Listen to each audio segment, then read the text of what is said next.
Hey guys. Hello, hello, hello, hello.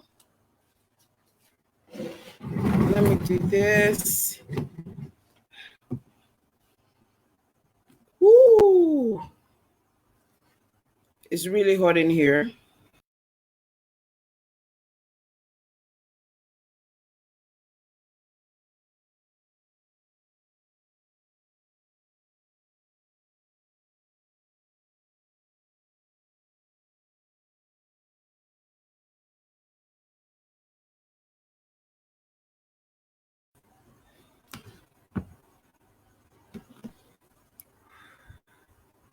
Hello.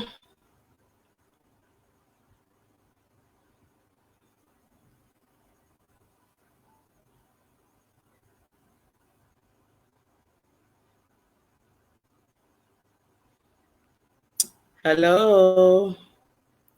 Good evening. Good evening. Good evening. Good evening. Thank you for keeping a date tonight. All right.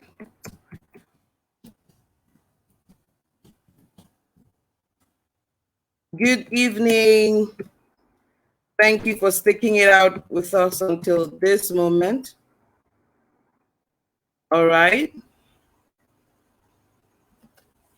So how are we all doing today? Who's here? Do you want to put a comment? And let me know how your day has been today. Has been your day? Has been your day? How are you doing? Has been your day? I'm trying to get into the group so that should people be requesting to join, we can actually help them, all right? So let me see.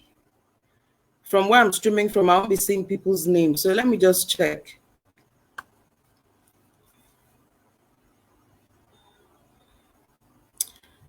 All right. So if you're here, let me know how your day has been and let me know what your expectations are about the webinar tonight. What do you hope to take away? Today we're talking about sex education for girls, but then we're also talking about sex education in the context of having the entire family aware about sex education principles, values, and standards, all right? The context is girls, but you can take something away, I can assure you. So if you're right there in the stream, if you're watching me right now, please leave a comment and let me know what your expectations are for tonight. Let me know what your expectations are tonight. What do you hope to take away from this meeting? All right. Please leave me a comment. Let me know what your expectations are. Woo! It's kind of a bit hot in here. Let me know what your expectations are. Today is day one. I'm going to be doing this for today and tomorrow.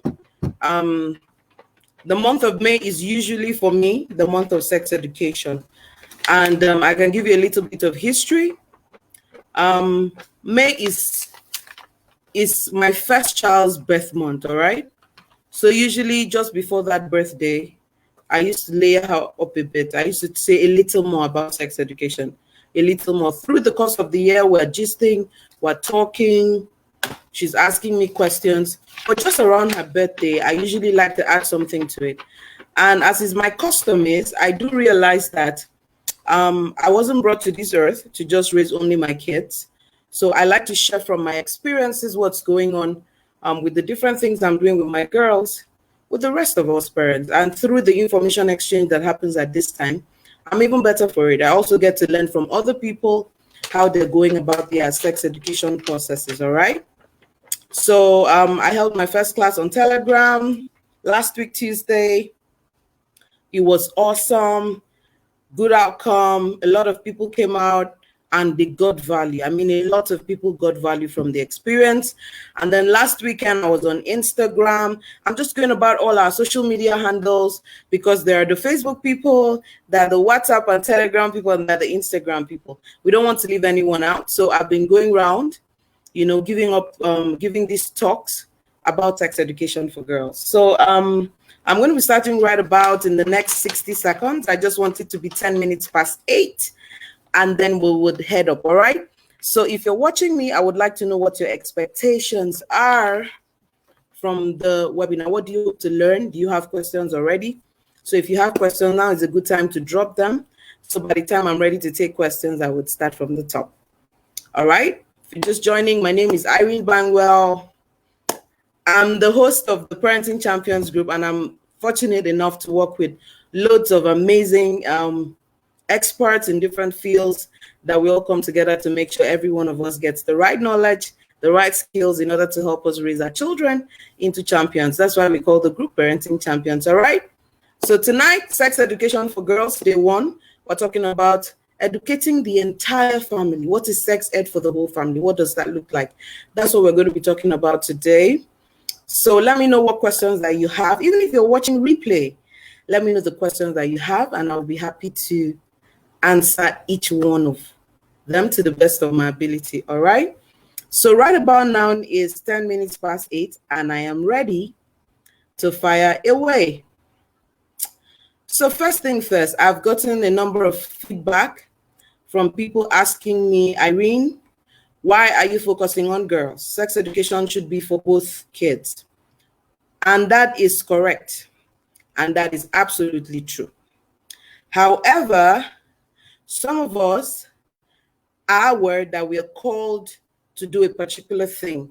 And so the way Irene is called to talk about girls and issues relating to girls, that's the same way someone else is called to talk about issues relating to boys.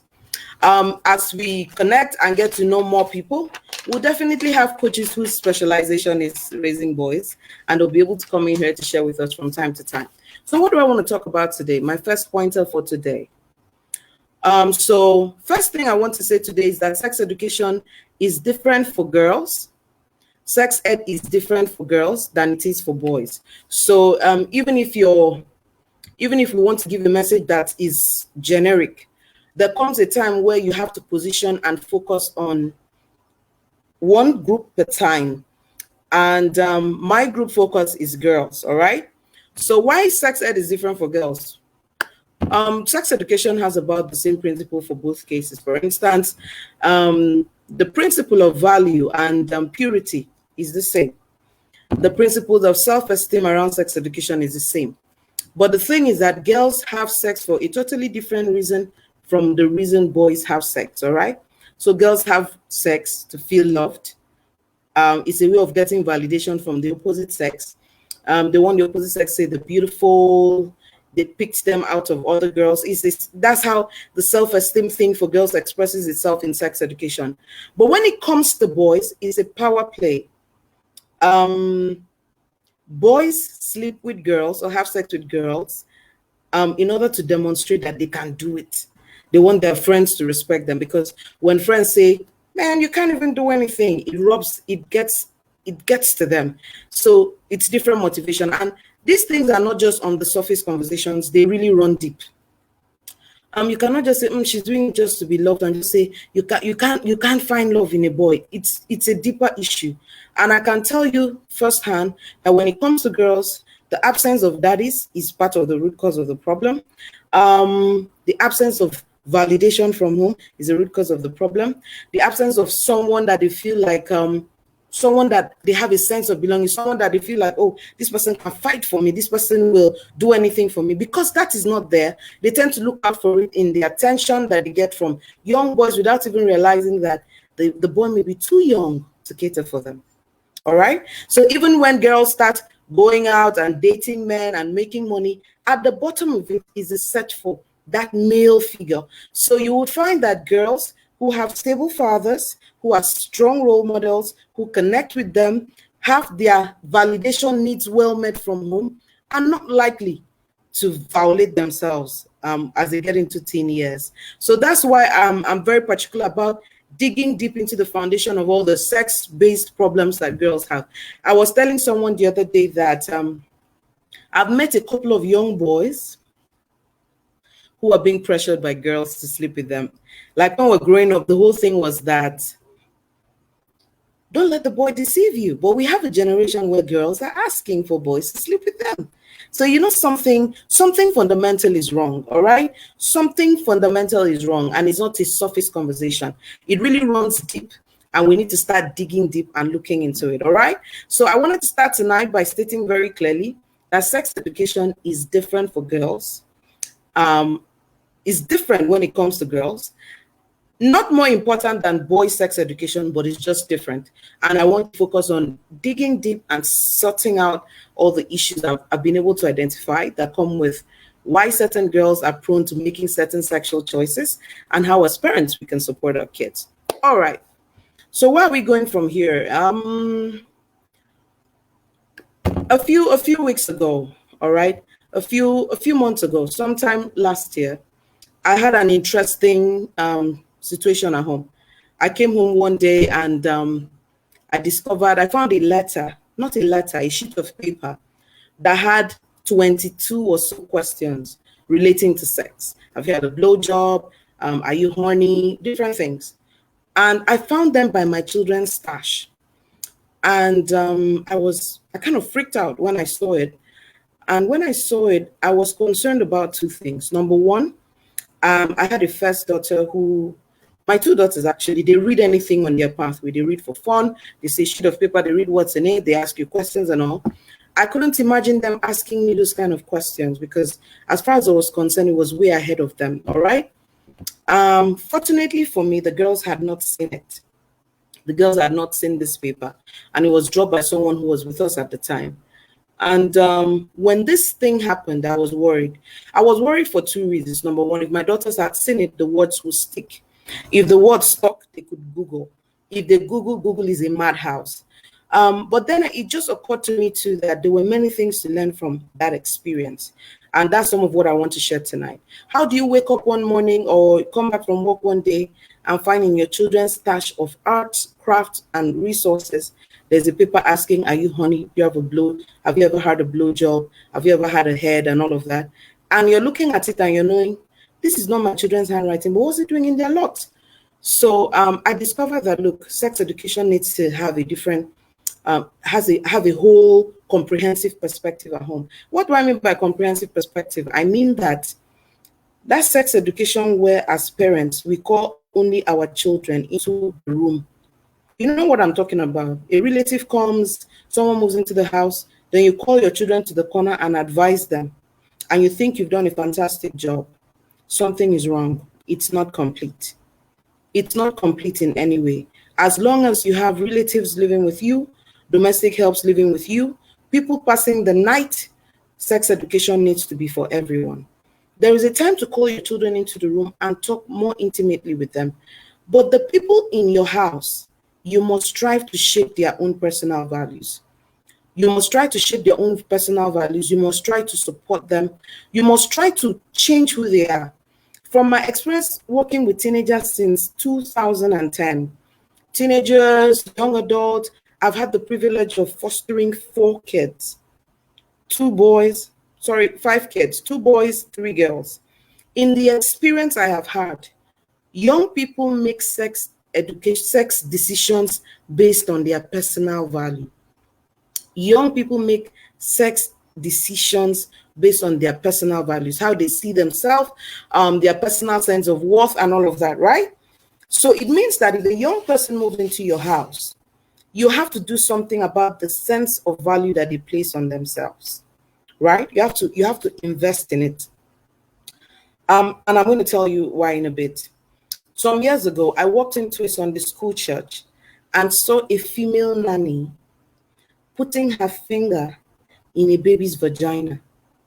So she went to the children's church, picked the baby up, claimed that she was trying to change that child's diaper, and her finger was inside that child's vagina. And I walked in on her and said, what are you doing? She said she's changing her diaper. I said, how can you be changing her diaper with your hand in her vagina? But what was really scary to me was that's the person the mother leaves that child with at home and goes to work.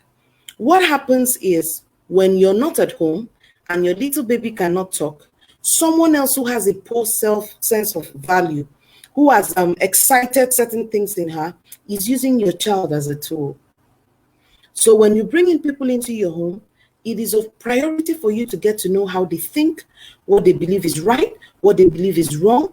It is your responsibility to do something about understanding what do they believe, how do they feel. You have a maid who feels bastardized at home and suddenly feels that the security man in the next house is the one who gives her succor. Your kids are exposed. And what do I mean? The first place they're exposed is they can model a different value system to your kids, regardless of what you say. You're not at home. As long as your children can spend unsupervised time with someone else, it should be your business what that person's personal values are. So I have seen where you sit with a kid, you shape their values, and how your children benefit from it in the process. So my first lesson today is when you finish talking to the kids in the room, it's of importance, strategic importance, what the belief system of other members of the family is. What's their belief system? All right. So the moment you open your doors to people, that's why one time I came live when I did one video where I was asking, is your help coming back? I kept saying, if you are not ready to educate and shape the value of the person moving into your home, don't bring them in. Don't bring anybody in if you're not prepared to do the work of shaping their beliefs, shaping their character, because guess who the first beneficiary of their positive sense of self is? It's your kids. So the person I was talking about was someone that was coming into my home for a very short stay. Thank you so much, Deborah. I really appreciate. Thank you for stopping by today. So the person that was coming to spend the day in my home, the person that wrote that note was coming for a short stay, right? So what do you do when people are coming for a short stay? That's where I want to start today after that story, all right? When people are coming for a short stay, every home needs to have an immigration policy. Every single home needs to have an immigration policy. What's an immigration policy? People move in and out of your home. As I'm talking to you, when my mom is coming into my home, she knows there are things that, oh, we can't do it here. In fact, sometimes she makes fun of me about it. Let me give you a critical example of the immigration policy in my home. Is the TV channel. There are channels that cannot be watched when the kids are awake. In fact, they shouldn't be watched at all. It's when my mom comes or we have like grandpas and, older people come, so this is when the kids are at school or in the evening. You need to have immigration policies. When people come into your home, this is not acceptable. This is not allowed here. This is not allowed here. That is not allowed here. But usually I do more than that. I tell them why. I am someone who doesn't tell people. I never ask people to do something for me without telling them why. Because I know that buying is everything. All right. I've had kids who came into my house and say, well, where they were coming from, they watch anything on TV. And I told them, no, it doesn't work like that, that your mind is a sponge. From what we watch on TV, we pick ideas. We pick ceilings. So you watch something and you're watching a movie, especially the olden pattern of Nigerian movies, for example. You watch a movie where someone said, a girl can never rise like that. And it sticks to your mind. It was just a line in the movie. And you go away and your mind meditates on it. So when I'm even setting those kind of immigration policies, I like to tell people why. Because through the why, they understand that this is not me just saying, this is my house, I set the rule around here. Nope. This is me saying, there are certain values we want in this home. And here is the reason. If you live in my house, I will tell you, if I've said something cannot be done, it shouldn't be done even in my absence. Because it's not just about me, it's about you. I've worked with young people long enough to know that when they know why, then they make more informed choices. All right. So I will tell you, like when I had two girls in my house who lived with me for 3-4 years, those girls lived in my house and we had no sex related issue because we were going back to back to back, telling them that they could do this on their own. They could trade this, they could do this. Were there times that there were phone calls because of where they were coming from? Yes. But on this soil, their values were clean. So when I wanted to tell them that I didn't want boys in my house, I didn't say, oh, this is my house, I don't want to see boys here. I said, you don't want a boy to come in here. If they molest you or rape you, you will not forgive yourself. And no boy came. And some people say, well, if they do anything, my children will tell me. It's not true. As long as your children can spend 1 hour unsupervised by you with any adult, that adult has some control over them. Because if they report today, the next time they're alone with that adult, they can be victimized. So sometimes they don't want to report because they don't know, by the time you leave me with this person the next time, I don't know what this person will do. So because of that, shaping that person is important. Haven't you noticed that many times it's after people leave your home that your children start telling you the things that were happening? And the question is, why didn't they tell you when they were there? So what I'm saying in essence is, make sure you have immigration policies as people come and go in your home. Make sure you have immigration policies, but don't just say this is the rule. Try to get buy-in, try to shape people's values and everything. All right. So that brings me to my next point. And let me say this: immigration policies are important, and you must not show preference. It shouldn't be something that when maybe these people come, you adhere, when another set of people, you don't. Inconsistencies are a problem. So stick through with it. All right. Stick through with it. You have a problem with, so for instance, one of the policies in my house is my kids are not to fiddle anybody's phone. They're not supposed to pick anybody's phone and scroll through it, whether they're my mom, whether they're my father-in-law, anybody. They're not supposed to touch people's phones. All right. And we know why. Okay. And part of that immigration policy is also that when adults are sitting down with their phones, the kids should not be behind them. And what that helps us do is, I don't know what is on the adult's phone. I don't want my kids to access it. So I would tell my some people say it's a comedy. I say no, it might not be age appropriate for the kids. So enjoy what is on your phone and keep the kids away. All right. And it's not hard with kids. If they watch something, they're going to share about it and we're going to know. So make it a standard principle and let it, all right. Make sure everyone abides by it. Commit to educate everyone. Your security man. See, let me tell you, the things you don't talk about, people will do things and say they didn't know what they're doing. Commit to educate everyone. Commit to educate the security man why he cannot do this for your daughter, or why he cannot come into this area, why they cannot help your kids in a certain way.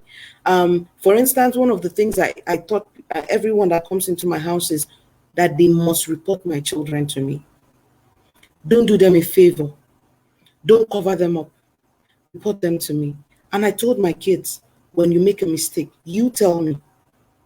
See, when you tell me, you will take correction. You will learn. So mommy is not the worst thing that can happen if you did something wrong.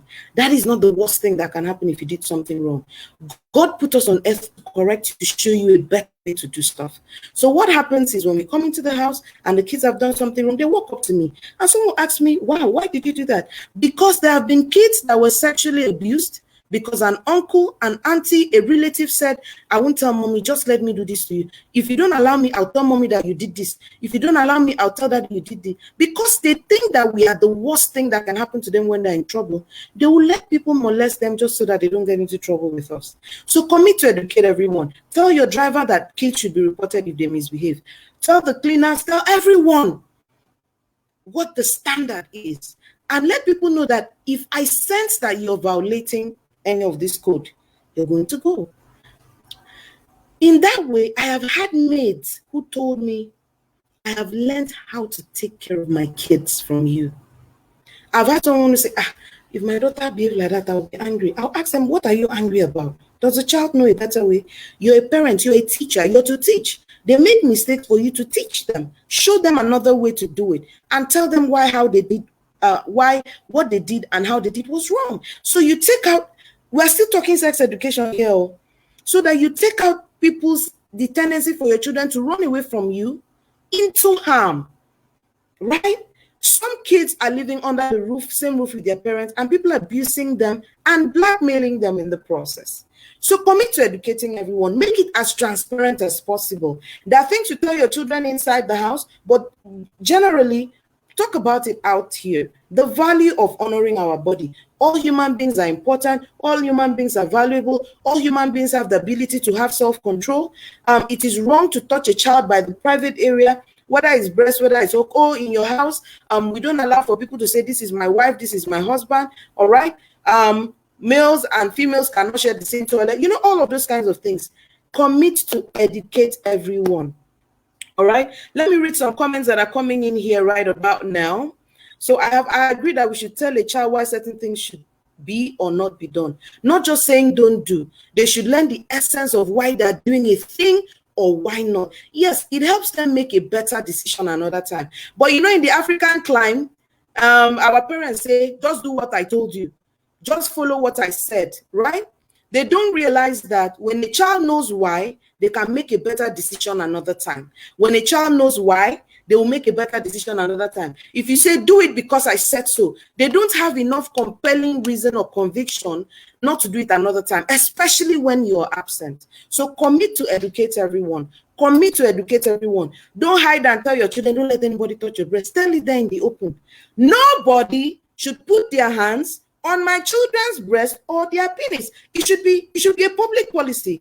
It should be a thing about don't kiss them in the mouth. Everybody should know, because when you say it out in the open, you take away the power of the person behind you to do it and to do something else another time. So commit to educate everyone. It has to be a transparent process. All right. So that leads me to my next point. Okay. What's my next point? My next point is I want to talk about indifference. Since I started doing this sex ed talk, one of the most recurring feedback I've heard is when a couple do not agree. When a couple do not agree on what the sex ed principles of their home should be, there's something wrong about that. And many people are going to take advantage of it. Let me give you a clear instance. There are some parents, there are some fathers that say, I don't want my kids to watch this particular show. There's too many mushy love and emotions. I don't want my kids to watch. But I come home from work and my wife is sitting with my 2-year-old, with my 3-year-old and watching it. And there have been cases where kids went to school and talked about how they sat up with their moms to watch Big Brother all the way to the end. In the same vein, there have been mothers who have said, I keep telling my husband that the children cannot be sitting with you when you're watching these channels and that, all those kind of issues. And some people will say, man, didn't we watch all these things? Are we not here? You know, you're not telling the truth. There are things you watch that stimulated you sexually. There are things you watched as a child and you started masturbating. There are things you watched that made you start looking for porn. There are things you watch in different people's home that put you in and it led you into a pathway even up till today. So how could you wake up and not be concerned about what your children are being exposed to? How could you do that? How could you be indifferent about it?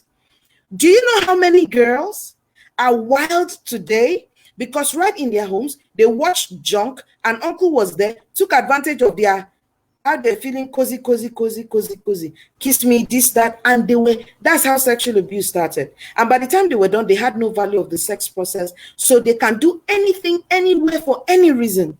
Have you not thought about it? Haven't you thought about it? That where do people where do this issue, something happens, you see somebody and they're so warped. By the time you sit down and talk to them, you know that someone damaged this person. This cannot be the person that God created. This is not the format. This is not how God made this person. But humanity tampered with this child. I know young people who used to go and peep through the door hole of their parents having sex, and then come back and look for someone else to have sex with. What are you telling me? So how could you wake up and be so indifferent? How could you wake up and be so indifferent? Husband and wife must sit down and say, please, what are we doing that could be exposing our kids, that could be exciting their emotions? What are we doing? There are many uncles that did not start out abusing girls by putting their penis in their vagina. They started touching their breast, and it tickles. It doesn't matter their age. They enjoy the attention. Why won't you sit up and say, I can't be indifferent. I can't sit on the fence on sex education. I need to go blue-black. Do you know what sex abuse does to the mind of a child? Or even an adult? Have you run into an adult that was abused and see the fight they live in? The fight of somebody abuses a girl, and yet the girl thinks she's broken. The world doesn't present that who abused her has a problem, but the world presents that she has a problem. And then some people sit on social media and say, why didn't they talk? If somebody abused you, why didn't you talk? You have no idea. If you've not walked that pathway, you can't talk about it. I was 9 years old. I went to Calabar Preparatory International School in Calabar. And we had a music teacher at the time. I won't call his name. I won't call the year. We finished writing Common Entrance. And as we were going, because he was a private music teacher, he was our music teacher, not anything private, but we were part of a group he used to rehearse with. We had finished writing Common Entrance. He called me into his office. And when I entered his office, this man put his hand in my private part. He put his hand in my vagina. And while he was at it, with the shock and the euphoria and the fear of not knowing what will happen, the security man of that school at the time, I would call his name. His name was Etana. He came to check whether there were still kids in the building. The moment that man hit the building of school where this thing was happening, I took off. I picked my bag. I ran away. I didn't know whether something was wrong. I told my mother about it 2 years ago. And people sit down and think that this is a joke. I told my mom about it 2 years ago, as grown as I am. You can't know what is going on in your head. That's what I'm telling you tonight. When abuse happens to girls, they don't know what is going on in their head, but they are broken inside. They're devalued inside. They're not the same person. Are you listening? It's finger. You feel devalued. That's why you can't sit on the fence on these things. That's why father and mother cannot be casual about it. We have to take a position. The family needs to have a position. The family needs to have a value that they represent, a value they pass on to everyone under their roof, their kids, their help. And we have to run transparent homes. We have to run transparent homes where the kids know the value that my daddy stands for and the values that my mommy stands for and what we stand for collectively, because it gives children security. That takes me to the next point. Every family should have house values, family values. What do we represent in this house? I remember a few days ago, I had watched a movie with my daughters, and we sat down and were reviewing that movie. And one of my daughters said, someone called someone stupid. And I said, now we don't use those kind of words. But then I asked them, so why don't we use this kind of words? My second daughter responded. She said, because we are the Bangwells. But my first daughter said, because that person was made in the image and likeness of God. And God doesn't make stupid. So people can be wrong about what they did. And we can give them the feedback that, no, you shouldn't have said that. But labeling them is not our family value. So what else is our family value? We talk about anything. We don't hide. We're purity people. We're chaste people. This is our family value. Children find security in knowing what their family represents. Not to the outside world, though. Not what the family represent on live video as I'm talking. I think you know that I can be a totally different person on live video than at home. So I'm telling you the low down at home. What is your family's value? What is the house value? So the kids who come into my house, whether they come in as helps, as relatives, in transit, they come in and they know that human beings have capacity. It doesn't matter where you started from, you can become someone. Anybody that has lived with me will say that. It doesn't matter where you started from. So I tell my mates, you won't be a mate forever. Why do I do that? When they start feeling like human beings, the family values that everybody should feel like human beings. So when my daughters do something wrong, I talk to them like human beings. I mean, I was having a bath before this show, and one of my daughters was singing at the top of her voice. I was about to say, you're shouting, then something just said, but she's not doing anything wrong. As a human being, she has a right to express joy. So all I now said was, baby girl, just reduce it just a little bit. You're not doing anything wrong. Reduce it a little bit.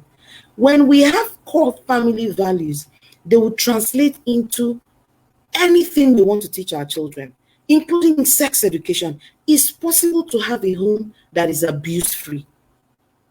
It's possible to have a home that siblings are not sleeping with themselves. I mean, this thing has gotten to ridiculous height. And someone will ask me, that's weird. I said, it's not weird. If the kids are watching porn at home, they're going to sleep with each other. How do you think this thing works? How do you think it works? One person is aroused, one person feels like, let's try it now. So we open up doors when we don't have strong values. Let alone kids who walk into their parents' rooms and run into porn. And some parents will have nerve to say, what were they looking for in my room? Can't they have boundaries? Well, when you decided to have children, you threw away your right to live anyhow because someone is depending on you to shield them physically, mentally, spiritually, and otherwise. The day you decided that you were ready to have kids, you lost many rights. You lost so many rights because someone is growing from you. And guess what? Adults are a reflection of their childhood journey. So what kind of childhood journey are you going to give your children? I'm building on the fact that some families are so indifferent. Father does anyone, mother does anyone. They watch whatever they watch. They don't care how it affects their children's psyche. That's what I came to talk about today. You have to go home and set up family values. If you want to have a home where kids are not broken under your roof, where your kids are not exploited under your roof, where your kids don't experiment with dangerous things under your roof, it's time to be open. It's time to have values. It's time to challenge yourself and say, man, as soon as I brought a young person into this world, as soon as I brought a child, I have to sit up. I just have to sit up. So this is me telling it as it is. Sex education where you say your breast will grow, you will have period, your this or that is banza. That's not it. Let me shock you. Sex education is not even telling your children that they will have period, that when they have sex, they will get pregnant. It's about giving them information that arm them when their hormones are raging. It's about shielding them from hormones raging too early. It's about saying, what can I expose my child to that will potentially be harmful to them for the rest of their lives? That's what we're talking about today. That's what I'm talking about today. Sex education has to be for the entire family. Fathers need to make an adjustment. Mothers need to make an adjustment. When you have mates in the house, you need to educate them. You have relatives in the house, you need to educate them. When relatives say they forgive your children, don't agree. Say don't forgive. Relatives, neighbors, friends, say don't forgive. Tell me. I know people who were being molested because a relative, a neighbor, a cousin forgave them. If you don't want me to tell your mother, open your leg. So why don't we create wholesome places where our kids can walk up to us to say, I did something wrong today, and this is why. And we can truly support them, and we can truly help them through. So during this period of going around, like I said earlier, I've held this class on Telegram. I've had this class on Instagram, and Parenting Champions is like, this is where I do most of my talking. So I'm coming here today to appeal to you that if you want to do real sex education for real, sex education that has impact, sex education that can be reflected in the personal choices that your kids make, you need to take it very seriously. You have lost your rights to live anyhow, and sex education is more than what you say to your children. Your children are seeing the values that you have. So if you're someone who doesn't have gain control, your children will see. If you're someone your children cannot talk to, it's a problem. It means when they go to school and someone tells them junk, they can't even come back to bounce it off you. All right. So we need to start making an adjustment. You need to start challenging yourself that you're going to be a better person. You're going to be a better person for your kids. And yes, you're listening to Irene Bangwell, and I'm beginning to wrap this up here. Do you have any question? I have a survey ahead of, I posted a survey link ahead of this live video. I would like you to take this survey. I want to hear about what it is like raising your girls. I want to know what the challenges that you're facing, and see how I can support you. I have 2 daughters. They are 9 and 6. My commitment is to raise a generation of unlimited girls. And when I say unlimited girls, what do I mean? Girls already, with the way we're being raised, we need extra validation to have self-worth. That is, a girl who was not abused can have a self-worth problem, let alone the one that was abused. So we want unbroken girls. We want girls that are wholesome. Some people like to use the word virtuous. Yes, girls that are beautiful inside. We're building the right values, we're building the right cultures. They're seeing themselves in a particular light, they're confident, they don't need the validation of the world. You know, this is not what we're talking about. Girls who parents will not be afraid of what they're doing when they get to the university. That's what I'm talking about. So please fill that survey with me. For me, I'm happy to answer any questions that you may have. Go ahead, drop your questions. Even if you drop it after the live video, right? I'll be able to come and be of help to you. So I've been talking about sex education for the entire family. So fathers now know jokes they can't crack. They now know things. Someone asked me the other day, so parents can't be affectionate in front of their children. No, they can hug because kids see harmony and it gives them security. So your children should see harmony between two of you. They should see that you love each other. Like my kids would say, that mommy, because daddy traveled, you're quiet, you're missing him. They should be able to see that, but they shouldn't run into you having sex. I don't know what you think happens to children when they run into adults having sex. You open them up to, for curiosity's sake, you open up to all kinds of things. They can go to school and ask the wrong kid, see what I saw, and that one will start firing them information.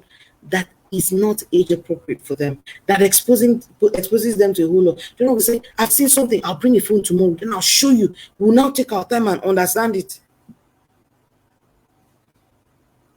You know how long I've been working with kids? Started working.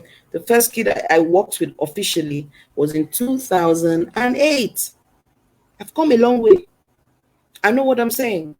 As I was working with teenagers and kids ever before I started parent coaching. All right? So trust me for this. Trust me on this. English is going all over the place on my mouth this evening. Trust me on this one. Trust me. Let them not run into you. Unless you're ready to address all the questions they'll ask. 101 questions. Now you keep telling them, I'm your sounding board, come to me.